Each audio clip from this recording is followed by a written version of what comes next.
All right. Good morning, Freedom Team. Thank you for coming on here.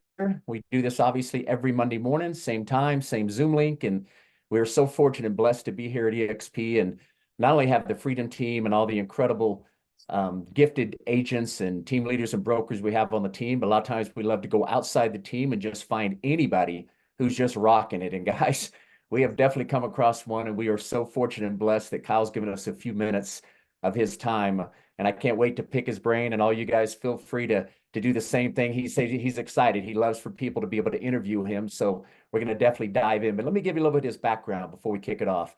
So Kyle Whissel, he leads the Whissel Realty Group. RealTrends has ranked his team #1 in San Diego County 7 times. BombBomb also named him the #1 video influencer in North America.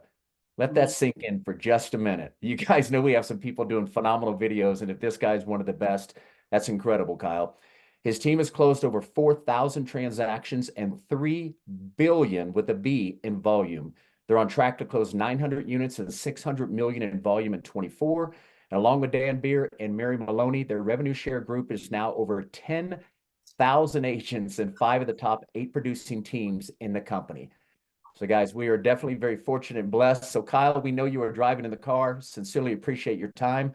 Why don't we kick things off? And, man, love to know just about you. Like I said right before we jumped on here, don't know a lot about you, but if you want to share some of your personal background, what you got you into real estate, and then what's this journey been like, man? And how did you get to where you're at right now as one of the top producers in the world? But let's just start at the beginning. Anything you'd love for us to know about you and this journey? Yeah. So I got licensed in 2005. So at that point, I would have been 24 years old. I bought my first property when I was 20 years old, so it took a little while to get licensed. A big part of that is I was a bad kid and did a lot of really bad things, and may or may not have had 3 felonies on my record. So it took a little while to get licensed, a little longer than most, but by the grace of God, some real estate commissioner decided that despite my stupidity as a child, that they were going to overlook that and let me get a real estate license, which was super cool. So it took a lot longer to get a license than it does for most, but once I got licensed, it's been an amazing ride. So we're coming up on almost 20 years now. I did about 5 or 6 years on the commercial side of things. I worked with my dad, and we sold a lot of apartment buildings, primarily to people who converted those over to condos and then sold them individually. And then when that market dried up here in San Diego, shifted focus over to residential, started my own brokerage, and that for 12 years as an independent broker, grew that to about 25 agents.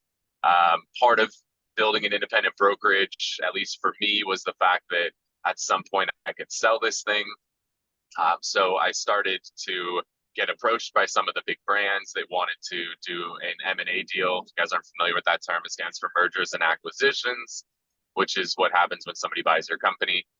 So I was very excited that I started getting approached by, big brands, Coldwell Banker, ERA, Better Homes and Gardens, like a lot of big brands. So I was really excited about, hey, I built this thing, now I can sell it. Unfortunately, I learned that the value of my business was about a tenth of what I was hoping for. It was a really humbling experience to go through, but it was also a very valuable experience to understand how businesses, especially real estate businesses, are valued, and to realize that, hey, if I should probably run this business to sell, because the business that can be sold is a type of business that doesn't require me.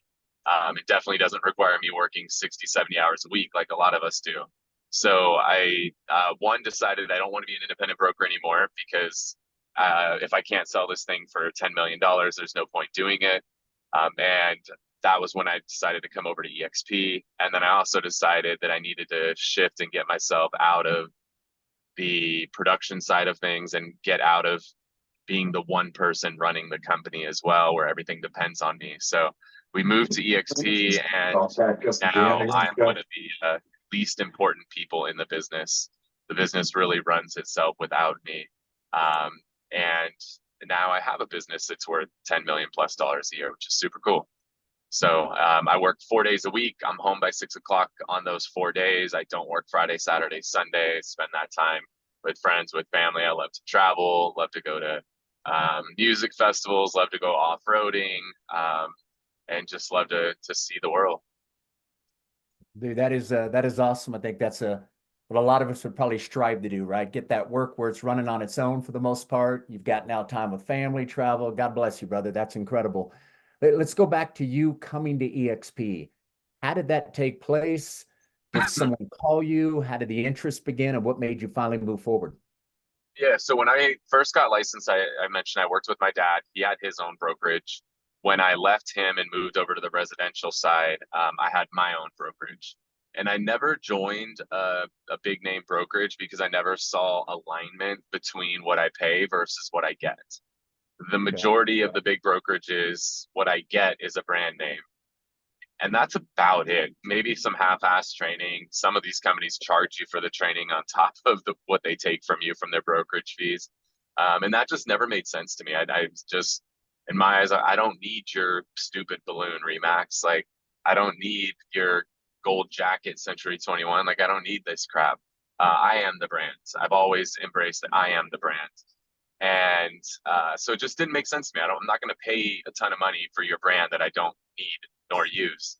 So I never joined any brokerages. When I went through that experience, that humbling experience of trying to sell my brokerage and realizing it was worthless, that I made a decision at that point that I don't want to be in the brokerage business anymore. Because what I've boiled it down to now that I did that for 12 years and now I've been at EXP for 6 years, I boiled it down to the fact that if you're in the brokerage business, you're in the loss mitigation business. Hmm. I'll say that again. If you're in the brokerage business, you're in the loss mitigation business. Now that I'm in the team business, I'm in the income generation business. Hmm. So this, you guys should use this anytime you're talking to independent brokers. Ask them, do you want to be in the loss mitigation business or the income generation business? Because as a broker, all you're trying to do all day, every day is not lose money. You're dealing with compliance, you're dealing with accounting, you're dealing with lawsuits, you're dealing with threats, you're dealing with this stuff just nonstop. All you're ever doing as a broker is just trying to not lose money, which is a horrible life to live. It's not fun at all. It's not worth it. So I really decided I didn't want to be the broker anymore. I don't want to deal with all this loss mitigation crap. And then, oh, by the way, I got to have, this $13,000 a year insurance policy and this $15,000 a year insurance policy, because again, I'm trying to not lose money. Like, it's just crazy. So I realized that I can't sell this thing and I don't want to be in the brokerage business. So I need to join a brokerage. And so at that point, I took another look at everything that was out there. Compass offered me 7 figures plus to go over there. And I had a few others offer stuff. But what I had seen at that time was multiple people that I know, like, and trust all moved to EXP. People like Michael Reese, Jay Kinder, Chuck Fazio, Curtis Johnson. I had seen like multiple people that I really, really respect a lot make the move. And so I was like, all right, there's something there. Like, why are all of these guys making this move? And then when I really looked into it, I realized that, and I'm going to kill video for a second. Sorry. You're good. Go ahead. Yeah, I pass this military base and it kills my video every time. So I realized that for the first time, there was a brokerage that there was a misalignment, but this time the misalignment was in my favor. So now I pay a little and I get a lot, where before I paid a lot and I got a little.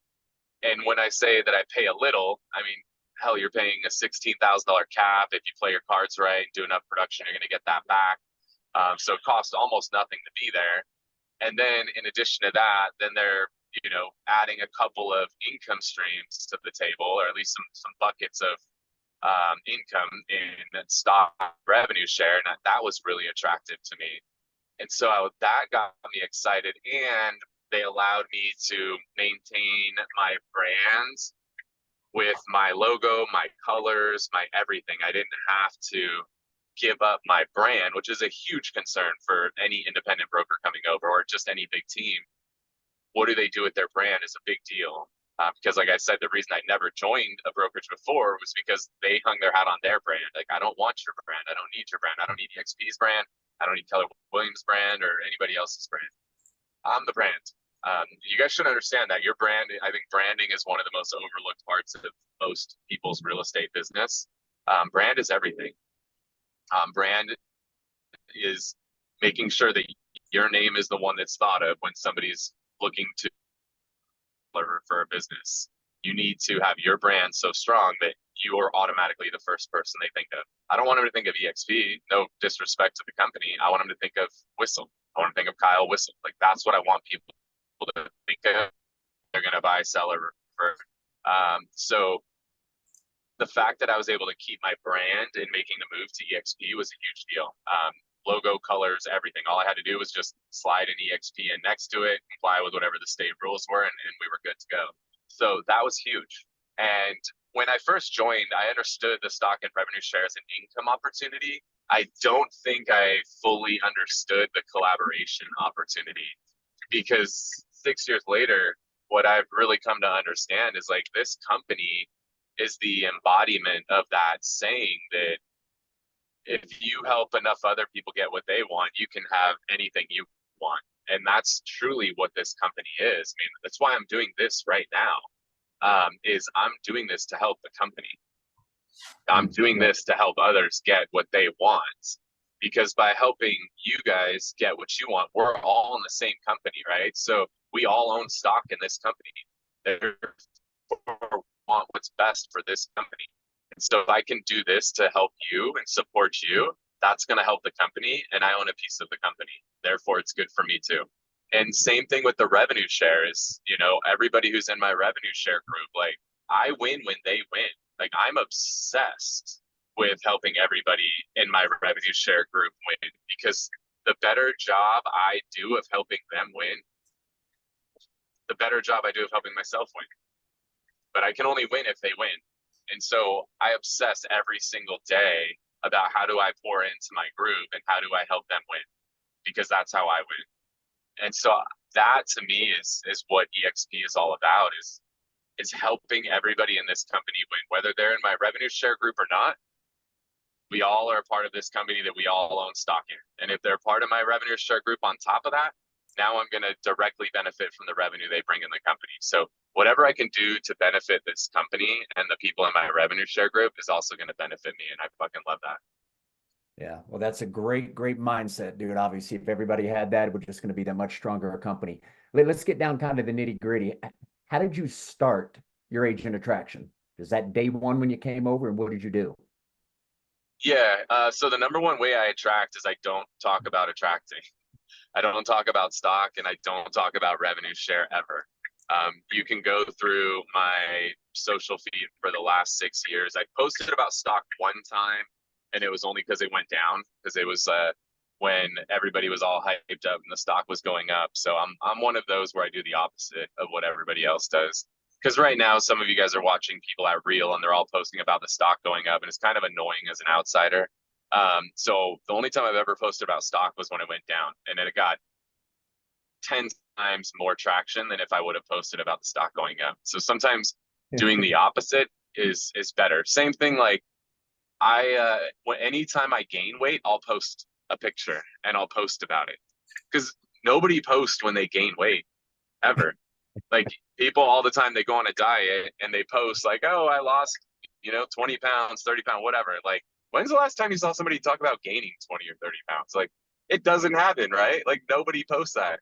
Guess what happens if you do post that? Like, you get a ton of traction on it, because it's just a pattern interrupt for people. They're not used to it. They're not accustomed to it. So just, something to note out there is, if you're trying to come up with content, do the opposite of what everybody else is doing. You'll actually get more traction when you do the thing that other people don't. As far as, again, we don't talk about stock or revenue share. The reason we don't, and this is me, this is Dan, this is Mary, like with our group called Fast Forward, what we've learned is that nobody got a real estate license to be a recruiter, and nobody got a real estate license to be a stockbroker. Like, they got a real estate license to sell houses. Like, That's why they got their real estate license. So if we can keep our message focused on selling houses, if we can keep our content focused on selling houses, we can attract a lot of people, because selling houses is attractive. Being a recruiter is not. Being a stockbroker is not. But selling a lot of houses is attractive. So if we can share the things that we are doing in our own businesses to sell more homes, more people. If we can also tell the stories of more people, how we help them sell more homes, we can attract more people, because that's what people want. So a big thing, especially as you guys, when you're first starting out, you don't have a lot of those. You are the story. So the first thing you have to do is tell your story. The knowledge best and mindset for you to embrace is time to make a move like this. It reminds me of when I was a kid, and I'm a boy, so boys are worse than girls at this. But every kid at some point in their life, they're all sitting on a bridge over some water, and everybody wants to jump, but everybody's scared to jump because we don't know how deep the water is. We don't know how far the fall is. We don't know if we're going to hit the bottom. We don't know if we're going to get hurt. Like, we don't know. We're scared. So a lot of us don't jump. But inevitably, there's one person who musters up enough courage and jumps. And when they jump, everybody else is watching, like, oh, is little Timmy going to come back up? Is he going to be okay? Did he hit the bottom? Is he, or like, did he get hurt? And then little Timmy comes back up and is just like, woo, that was amazing. That was the best thing ever. What do the rest of the people sitting on the bridge do? Start They jumping. freaking jump, right? Well, that's what happens when you jump brokerages. Like, everybody that's in your world is sitting on that bridge, and you just jumped. Are you going to come back up, and are you going to scream about how amazing it was? Or are you going to just swim to the side quietly, like, and not let anybody notice? Like, what are you going to do? So get freaking loud, get freaking excited. Let people know what it was like when you made that jump. So one of the things I recommend everybody does is you start shooting videos. You do a video 1 week in, you do a video 1 month in, 2 months in, 3 months in, 100 days in, and then just do a video every quarter. Especially you start hitting your anniversary videos. Just start shooting these videos. Like, all right, guys, I've been at EXP for a week now. I got to tell you, here's what it's really like. And then tell them, like, you guys are part of this group, right? Sean and his people are doing stuff to help pour into you. So talk about the fact that you got on with the #1 producing agent and a team in the company right now. Like, talk about that. Talk about all the, right, tomorrow you guys are going to have a production focused mastermind. Like, talk.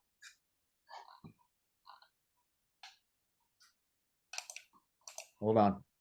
Got a little froze. It's a pretty kill video again. Let them know what it's like when you jump off that bridge. Like, let them know it's freaking amazing. It's the coolest thing ever. You should jump too. It's great over here. The water's warm. It's deep. That was so fun. Like, let people know. Like, scream it from the freaking rooftops. But a lot of y'all are just being quiet. You're just waiting for people to reach out to you. Like, why should they? So that's a big one, guys, is you got to start putting it out there about what your experience is, and try to keep that as focused as possible on production. Start sharing about the new thing you learn that's going to help you sell more homes. And then as you start to sell more homes, talk about it, right? Last year, when I was at Keller Williams, I sold 6 homes. And now, I joined EXP and I plugged into Freedom Team. And, I sold 6 homes in the first 3 months. I'm on track to sell 25 homes this year. Like, share that story. And then as you guys start to attract more people, start to share their stories. Like, one of my poster children is Jeremy Larson. And Jeremy, Dan and I ran into him. We were at Zillow's Unlock event, and we ran into him just in the expo hall. He came up, introduced himself, and we took him under our wing. And within 1 year, Jeremy went from a solo agent doing $9 million to a small team doing $30 million in 1 year. And then the Wow. next year he started growing. His team went from 30 million to 100 million. The next year went from 30 million to I'm sorry, from 100 million to over 200 million. And now what's really funny is Jeremy literally just texted me today, hey, I'm in town this week for the Zillow advisory board meeting. So Jeremy went from like a $9 million producer bumping into us in the expo hall at Zillow Unlocked. And now Jeremy's on the freaking advisory board for Zillow, selling 200 plus $1 million a year. That's That's awesome. freaking cool, right? Like share those stories because people want to be the next Jeremy. I got Megan Niles out of Colorado Springs. She sold 6 homes with Keller Williams. In her first year with us, she hit icon. She's since joining us, I think 3 years ago, had 2 kids. This year, she'll sell 36 homes while having had 2 children in the past 3 years. Girl's a freaking rock star. And so that's important too, is you share stories, right? I'm telling you 2 very different stories. Telling Hmm. you one about a male who grew a big ass team and is selling hundreds of millions, but that's not going to resonate with everybody. But talking about Megan going from 6 homes, having 2 children, being a mom, and going from 6 to 36, that's going to resonate with different people because not everybody wants to be Jeremy, but also not everybody wants to be Megan. There's people that wouldn't be happy selling 36. That's not enough for them. So having multiple stories, I look at all of the people in my group as tools in my toolbox. And I just got to figure out which tool do I need for the job, right? Is this a job that I need a Phillips? All right, Jeremy's my Phillips. Oh no, this is a flathead job. Okay, I'm gonna grab Megan. Or it's this or that, right? Like you start to build these stories, and these are just all the tools in my toolbox, and I'm gonna use them as I see fit. So that when I jump on a call and I find out who the person is that I'm talking to, I know which is the tool that I need for that particular job. Gotcha. Yeah, we always talk about that. Facts tell, stories sell. For thank you for those two stories right there. So I'm curious right now. I would imagine, obviously, with your background and your credibility and so forth, and what you're posting, a lot of agents reach out to you. Is that how most have come to you, or do you make any outbound calls to other independents or agents, or what's kind of your routine look like to grow what you've grown? I've never made one outbound call. Wow. So it's primarily from the post So and I'm an agent attractor. Like I'm not a recruiter, I'm an attractor. yeah. So I just figure out what is the content that's going to attract people, and that's what I do. And the key is you have to like if you want to attract people, you have to make yourself attractive. So think about that. Like, what are you doing to make yourself or to make your group attractive? And maybe you're brand new. Maybe you've never sold any homes before. Like, cool. Lean on your group. Like, lean on Freedom Team. Lean on the people above you. Like, there's people in our group that lean on fast forward movement like crazy. Like, that's brilliant. That's what they should do, right? They're not going to attract a lot of people on their own if they've never sold a house before. Like, that's really hard. But if they could talk about the group and they know the stories from within the group, they can attract. Mm. And we tell our team members that join my sales team the same thing. I got a girl right now who's going to land like a $3 million listing, and the seller is like, well, yeah, you've only been licensed for 2 years.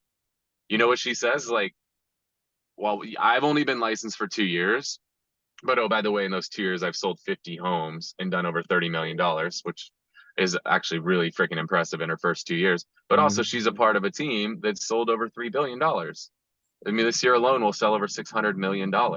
So she's leaning on the team, and that's going to help her get her first $3 million listing is by using the team to help support her where she might not otherwise get that opportunity on her own. Yeah. Yeah. I've got a question coming in. What platform do you primarily use for your videos and stuff between YouTube, Instagram, Facebook, that kind of thing? Yes, all of them. Okay. We're really big on like so my time is super, super tight. I was telling Sean think I have 12 things in my calendar today. Every single day is like that. I don't have a lot of free time. I don't want free time to be honest with you. Free time freaks me the hell out. So I'm always back to back to back when I'm working. So what we're really big on is just documenting everything that we do as opposed to creating. And that's something I got from Gary Vaynerchuk or Gary V, as most of you guys know him. is document, don't create. So I told Sean, like, yeah, send me the recording from this. And then my team will take this recording and they will chop it up into little clips. And then we'll put those clips on everything. We'll put them on YouTube Shorts. We'll put them on Instagram Reels. We'll put them on Facebook Reels. We'll put them on TikTok. Like, we'll put them on everything. So I'm really, really big on documenting what I'm already doing as opposed to going out of my way to create content. Now, that might be easier for me, right? Like, I'm asked to speak all the time. I'm hosting meetings for my team all the time. I'm on podcasts, I'm on stages, like I'm doing that stuff regularly. And so there's the scarcity mindset that kicks in for a lot of people. Is like, well, I don't get asked to do those things. Okay. Well, do you think that people just called me to do these things in the beginning? Like, no. Like, I went out there and I put my name in the hat. I was like, hey, I saw you guys have this event coming up. I'd love to speak at your event. Here's a little bit about who I am and what I've done. Like, I put myself out there. I didn't wait for people to call me. Like, I called everything, especially like there's so many smaller organizations in every market. So at least here in San Diego, we have YPN, Young Professionals Network. We have WCR, Women's Council of Real Estate. We have what the hell do we have? There's all of the there's like ARIA, NAREP, NAREB, which are all like diversity focused groups. There's so many of these, groups that are out there. Like, just put yourself out there and volunteer to speak at all of their stuff. I'm not waiting for any of those guys to call me. I'm putting myself out there, and then by doing that, then they call me. Or I'll even call them and say, hey, I saw that you guys plan this event that's happening on Friday. If you have a slot open, like, I'd love to speak at your event. And then a lot of times they're grateful. If you guys have never planned events before, getting speakers is a pain in the ass. And then people bail on you all the time, and then you need somebody last minute. So, you might find yourself getting that call for a last minute opportunity, and you take that. And then you have somebody record it on video. If the host isn't recording it, like, you bring somebody. And it doesn't need to be fancy. They can record it on a freaking iPhone. Like, don't overthink it. Like, you need a video crew. So we document everything that we do. We record every team meeting, every morning huddle, every mastermind. Like, every single thing we do is recorded. And then we just take all that content, chop it up, and do short form video. If you guys follow, Instagram's the best at showing this for you. It'd be funny. I can actually, let me do a share on this. Share. Oops, can you enable sharing real quick? Yeah. It'll be big to show you how this works. So Instagram really helps you understand the reach of everything that you're doing. So let me start. Okay, you can see my screen, yeah? Yeah. Hopefully all these yellow or red bubbles freak some of you guys out. Okay, so when you go into your Instagram, you should have a professional account. And then I think mine is set up as like entrepreneur. So within here, I can start to see what my reach looks like. So there's really three types of content on Instagram. There's posts, reels, and stories. Now, this is an interesting month. Let me go a little further back, because that's actually a really weird graph. My posts have gone crazy lately. This is more typical. Okay. So this is what you'll typically see when you're looking at your content, your reels. And now understand, the light blue is people who already follow you, and then the dark blue is people who don't follow you yet. So what you'll see is the reels, the majority of the people that are I'm reaching with my reels are people that don't already follow me. Okay. So that's getting in front of a new audience. So what happens is, the way that people find you, especially on Instagram, which is where, if there's any one platform, this is the one you should be focused on. The way people find me on Instagram is by my reels, because, right, the majority, hell, 93.2% of the people I've reached in the last 90 days were non-followers. That's great. That's what you freaking want. So the way that this works, this funnel, and you can see that's a visual funnel right now, is the reels is what gets you on people's radar. And if they see a reel that they like, what they will do is they will click through to your profile. And then it's a matter of, what are they going to see when they land on your profile? What's the main photo? What is the description you put about yourself, and then what does the content look like? And you could choose to pin 3 posts. So you choose like, what do you want those to be? So I'll go back to mine real quick. So when somebody lands on mine, I want them to see like, all right, I have kids, I have a big house and a jet. Like, not my jet, chartered this, but this is engaging. Like, people see that, they're like, all right, well, who is this guy? Like, what's this all about? Like, that's engaging. Then they start looking at my content, and you'll see it's a mix. It's not all real estate content. You'll see there's a lot of reels in there, but there's, just this cool shot out at the lake and out by the fire pit and golfing, and there's other stuff. It's not straight real estate content. If it is, they probably won't follow you. They want to follow humans.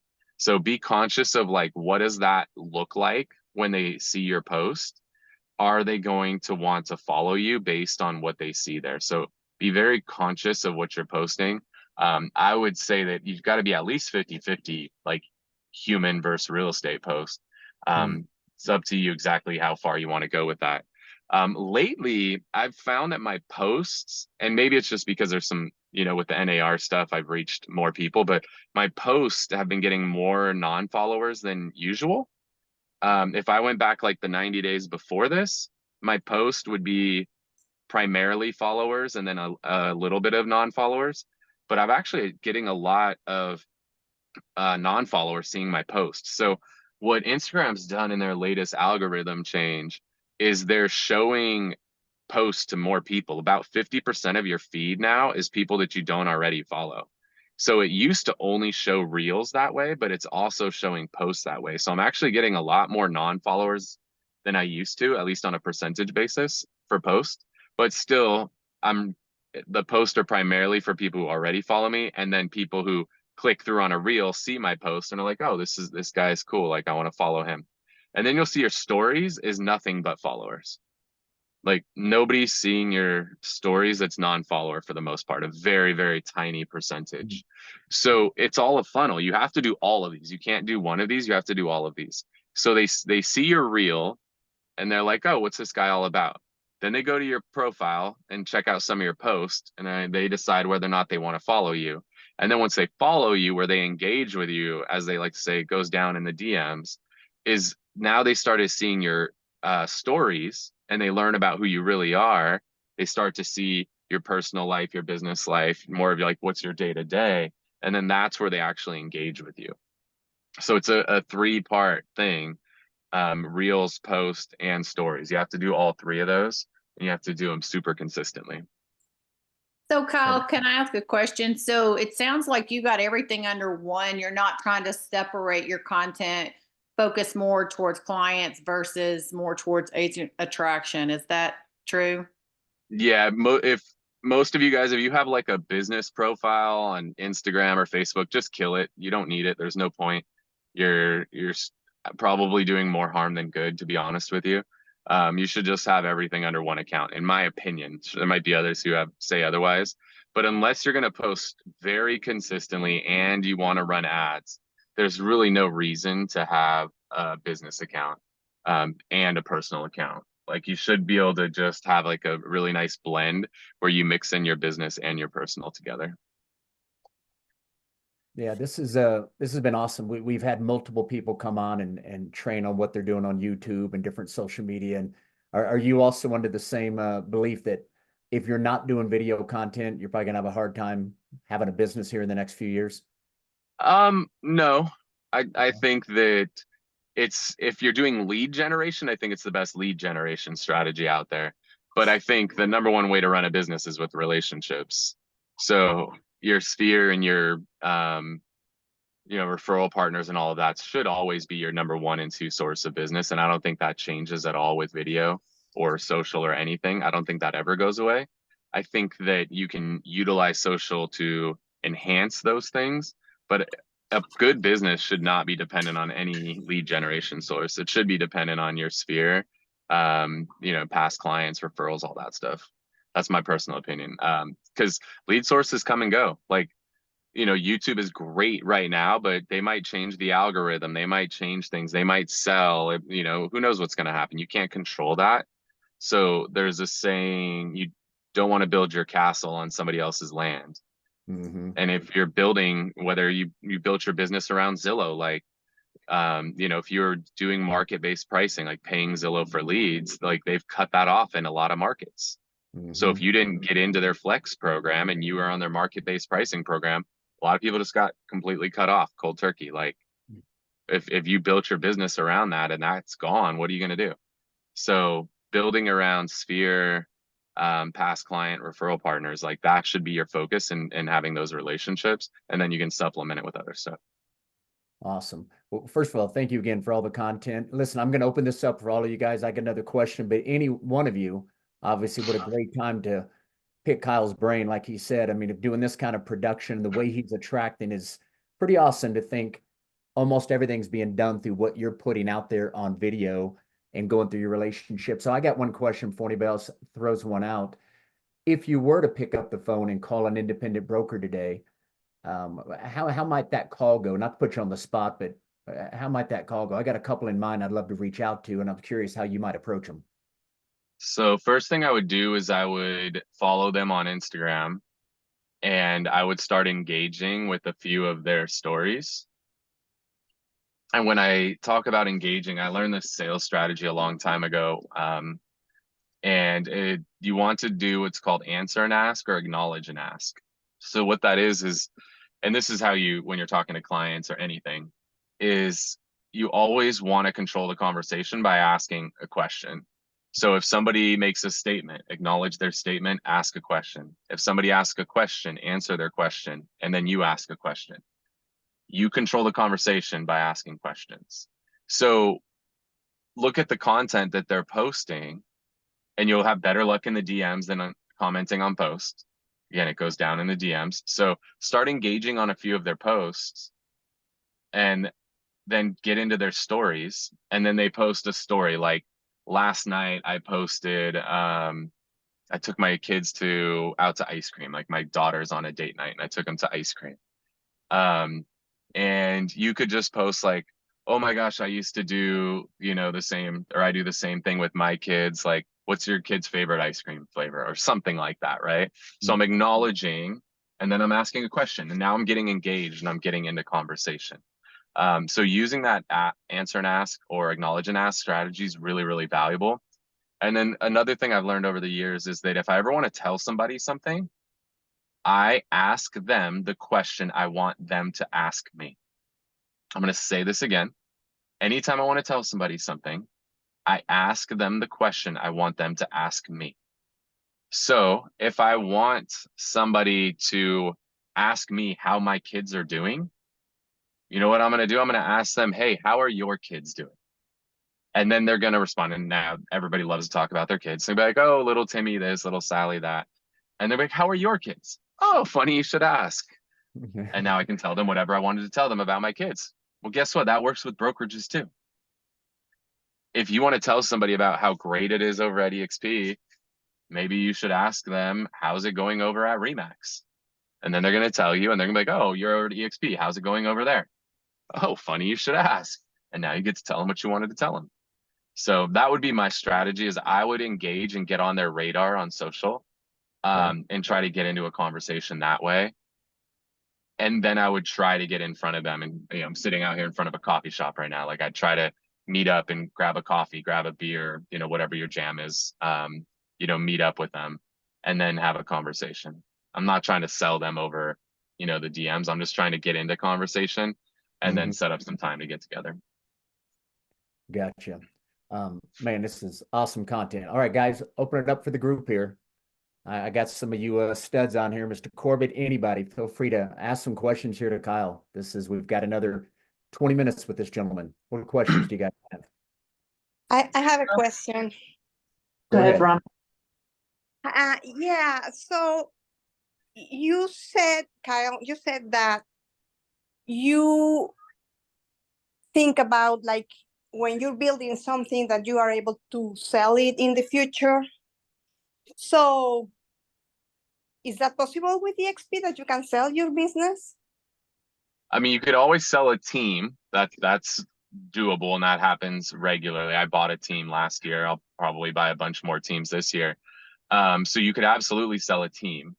Could you sell your revenue share business? Right. I've Exactly. heard of crazier things being done. We'll probably leave it at that. Can you elaborate for just a minute? What do you mean when you're going to be buying other teams and so forth? What do you mean by that? Yeah, so I look for people who are struggling. What I found is a lot of people see somebody like me. I have 115 people on my team. You know, we've already sold over $200 million closed this year. We have another 50 plus million pending. People see that and they want that. So then they go and they try to build a big ass team and they freaking hate it. It's not them. It's not their DNA. It's not right for them. Not everybody's cut out to have 115 agents. Like, and when I say team, like I'm talking my sales team in San Diego, not my EXP revenue share group. That's over 10,000. So a lot of people go and try to build a team and they just get in way over their head and they hate it. So I look for those people who've actually like assembled some talent around them, but they don't know what to do with that talent. So I'm looking for those people and I want to take their teams over. And so they can go back to focusing on just doing production, which is what they're better at.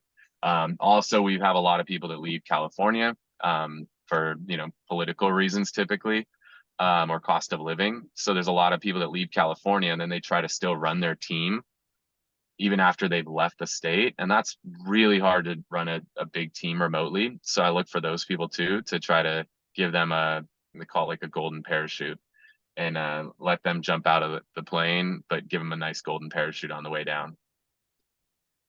Yeah, makes sense. Makes sense. Other questions, you guys?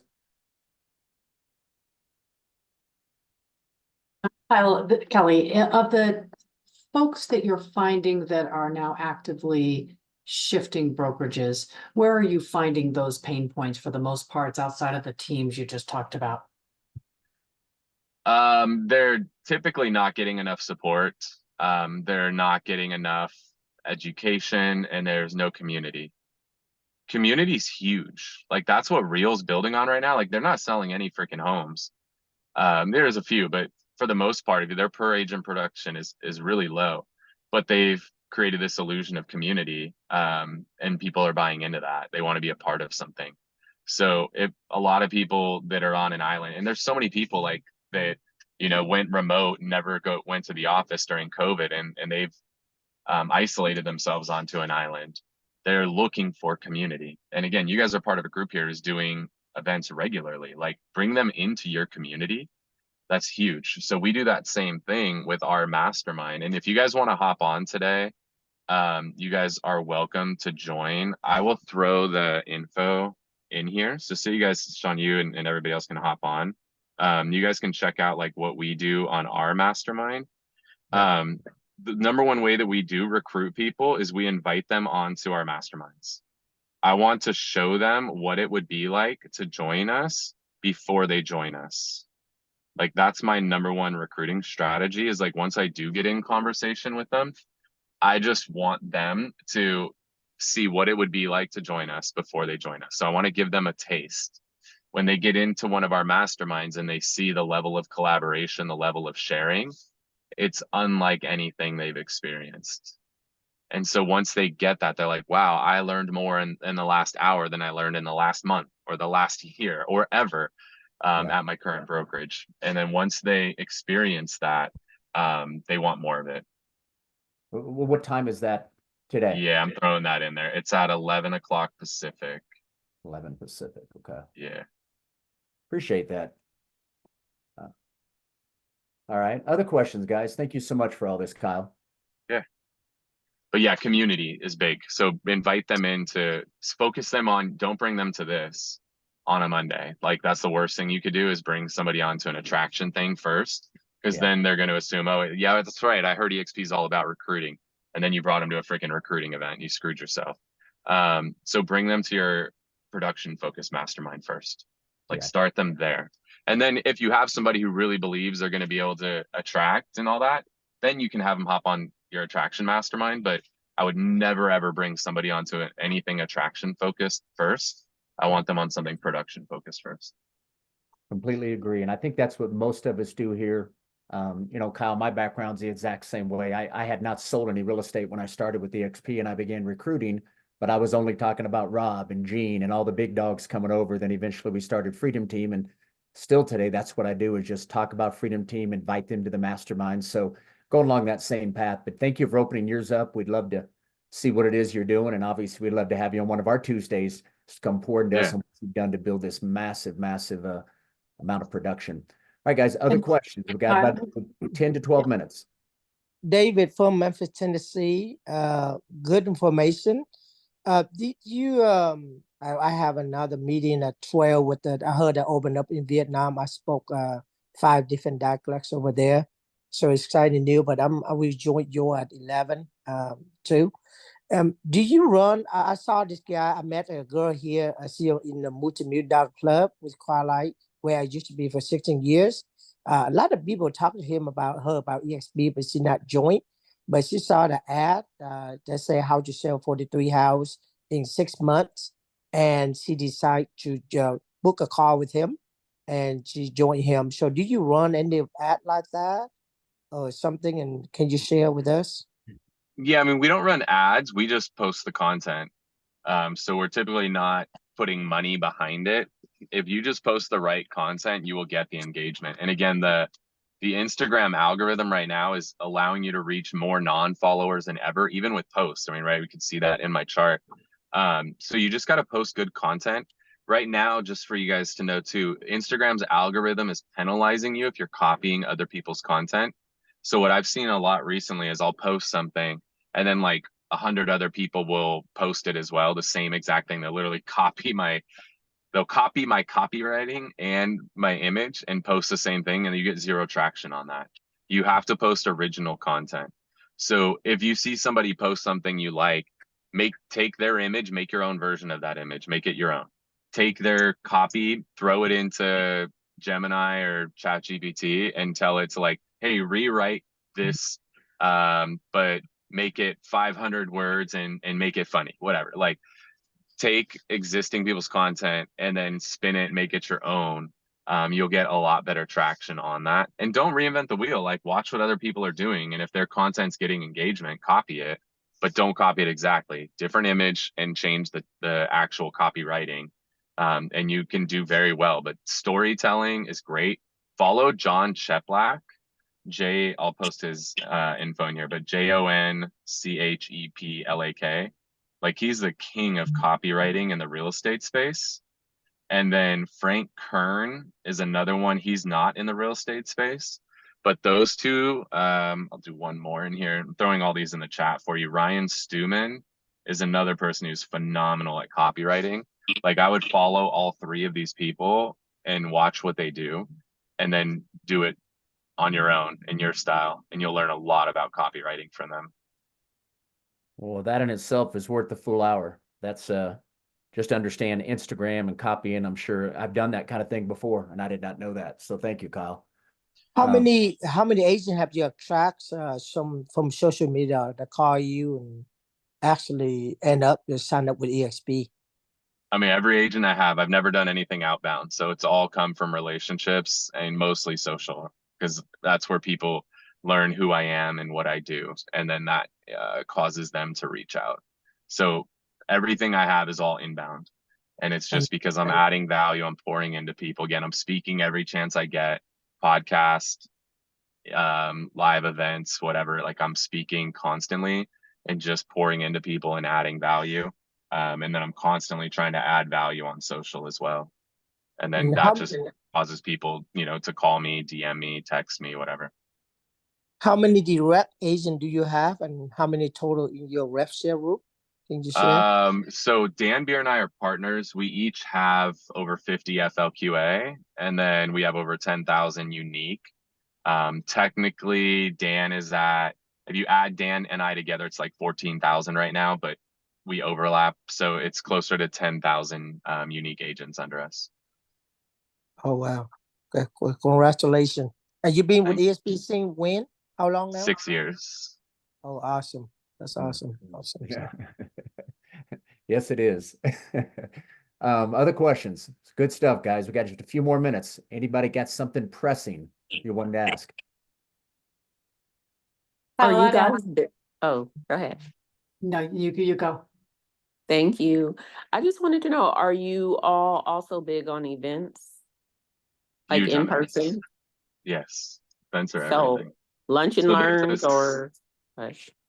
if you try to do a lunch and learn that's like a straight pitch, that's not going to work, in my opinion. So there's a saying, major decisions are made at major events.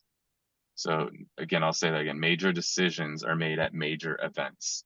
So you need to consistently be leveraging events. And the beauty is you don't have to be the event planner. All you got to do is just invite people to the event, just like, you know, the events that Sean puts on for the group. And then you got people like Brent on events, and you got people like EXP putting on events. Like, all you got to do is just have to be the person hosting the event. You just got to get people to show up to them. So that's huge, is just get people to come to the events. You just got to get really good at inviting people. So think about what are the events that are happening, and just start inviting people to them. So if somebody's like, yeah, you know, I'm trying to grow my business, blah, blah, blah, like, oh, great. Are you free, you know, Tuesday at 8 o'clock or whatever time you guys do your production focused ones? Oh yeah, I'm free. Okay, cool. Hey, I'd love to invite you to this event. And then, you know, that's what I would be doing, is like get them to show up to that stuff. And then try to get them to in-person events. So things like EXPCon, that's like Tom Ferry's Success Summit. So if you follow Tom Ferry or if you follow Tony Robbins, they all do the same thing. So they do all these smaller events that lead to like medium events that then lead to large events. And then the large event is where they sell you. So for Tom Ferry, he does all these little small events where he sends his coaches out and they host these events in, you know, cities all over the country. And then the goal of those is to get you to go to like his medium event that he doesn't even host. Used to be Bill Pipes hosted, now it's Jeff Mays or Jason Pantana hosts. So then you go to that medium-sized event, and then while you're there, their goal at that is to get you to go to the big event, which is his summit. And then when you go to the summit, that's where they try to sell you on coaching and get you to sign like a $10, $20, $100,000 contract. This is very similar. Like, what's your small, medium, large event? Your small event is like get them on a mastermind that Sean's hosting. Like, that's easy. That's like very approachable for somebody, especially it's a Zoom, so they don't even have to like come see you in person. They can just hop on a computer and hide behind a screen. Then you're going to have like a medium event. So, you know, I don't know if you guys do anything locally in your own markets, but yeah, we started out by just having like 5 people meet up at a Panera Bread, and we would mastermind once a month. So like that's our medium event. And then something like EXPCon is your large event. And so if you can get them to go to those 3 events, you close them. Like, you can close them at that large event, because then they get to that large event and now they're like, wow, I really want to be a part of this. This is cool. Like, this is what I need. And that's where you can close them. So events are very, very valuable. Yeah. Thank Agreed. you, Kyle. Yeah, that medium Do event. you have a system, if you will, for handling and engaging your agents that are not in your backyard, where they're able to come to an event? I'm sure they obviously invite them to the masterminds you guys do, but is there any other things you do for getting your other agents outside of your city and state to plug in and to feel connected? It's just the mastermind. And then we host our own events for our group. We do typically do 2 a year. We do 1 for our generals, which you got to be doing like 50 million plus to go to. And then we do 1 for everybody. And then we also do event like private stuff at EXPCon. So we'll have our own, you know, fast forward only event at EXPCon. So that's, but we have masterminds. We have like 8 different masterminds every week. So just getting people to come to all that. Yeah. So you're a different mastermind. I'm assuming you've got multiple generals that kind of run their mastermind, but everything's put into one calendar. Well, Did I lose you, Kyle? Yeah, we'll see if we bring him back. But guys, I hope you're hearing what he's saying. I think that's what all of us are doing. And if you're not doing, the social media thing is one thing, but in regards to when you're talking to agents, everything. And I think Kelly's nodding her head. We're all promoting Freedom Team, invite them to Tuesday morning mastermind, maybe the Wednesday collaboration. And for those of you that haven't taken advantage of that, man, we'd love to see you on Wednesday. Come together, and we're just, anything can happen on that collaboration. We're all getting to know each other. It's personal, it's business, whatever. But the more we can all plug in, I mean, think about this. And if Kyle's still with us, guys, Yeah, you're still with us, Kyle? Do you mind me Yeah. asking, because I've found this out from Jay Kinder and a couple of them also. Now, we don't have near the size of group you have, but we've got a few thousand. And, we generally get, like we're seeing here, 25 to 80 on our Zooms. So if you're having 8 masterminds, is it your generals all, like they run their own mastermind and you're still inviting your entire group? And how many do you generally have show up? And how do you promote those to wrap things up? Yeah, they're all segmented. So there's one just for ladies, there's one for new agents, one for solo agents, one for teams doing 15 million plus, one for teams doing 50 million plus, one for agent attraction, and one for operations. The one for everybody, 400 to 500 every week, like the one today. That's our big one. The rest of them could have 10 people, could have 100, probably somewhere in that range for most of them. Most are 10 to 100. The Monday's our main one. That one usually has hundreds. Very interesting. Kathy, you guys will have to kind of talk that through about different size, different masterminds that go to like that, a new agent, solo agent, a team. That's interesting right there. Hey, one last thing. I'm going to wrap up, Kyle, man. We sincerely, brother, appreciate your time. Congrats on what you're doing. Loved all the social media content you poured in, and at least I gathered some info I'd never even heard of before. So thank you. But anybody have one last thing before we jump off here? Yeah, hey Sean, this is DC in California. How's it going? Sure. Good, brother. Good. Thanks for jumping on, Daryl. Yeah, Kyle, man, this is great this morning, man. It's as you just mentioned, you have different mastermind groups, so it sounds as though you have everyone that's on a different level meeting together. In other words, you were mentioning the new agents, so the new agents meet with the new agents. The $50 million.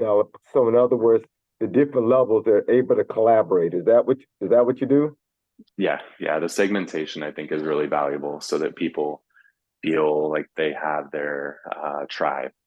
Because if somebody's getting on a 50 million with a bunch of $50 million producers and they're brand new, they're just we're going to speak different languages. So making sure that we speak in the right language to the right tribe is important. Got it. One last one too. Do you have a certain target when you are attracting? Are you looking for the cap, or is it someone that just kind of fits your personality or whatever? Do you have is your attraction teams and brokerages? Nobody else reaches out to me. They're scared of me. They think I won't talk to them. So I rarely get like solo or new agents. It's all big teams and brokers. Just that's just what I naturally attract.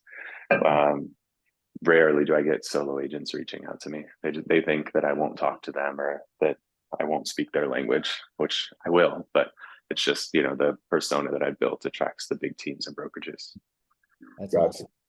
Man, congrats, guys. It's 10:01. I'm sure Kyle, like you said, has got 12 other meetings today, man. Thank you again. Kyle, as soon as I get the video, I'll email it over to you and then maybe chat with you later here in the next week or two, and we'll figure out a time we can bring you in on a Tuesday. And definitely look forward to jumping on your mastermind today as well at 11 Pacific. Right. Thank you for sharing all of this stuff, man. Sincerely appreciate it. You guys all, thank you for coming. Continue to spread the word. Let's get these larger, and we'll talk about potentially different masterminds, and I'll visit with the leadership team and see if we want to go that direction. Otherwise, man, have an awesome day, you guys. Appreciate you guys coming. Appreciate Thanks, Kyle. Thank you. Thanks, Sean. Thank you. Bye, y'all.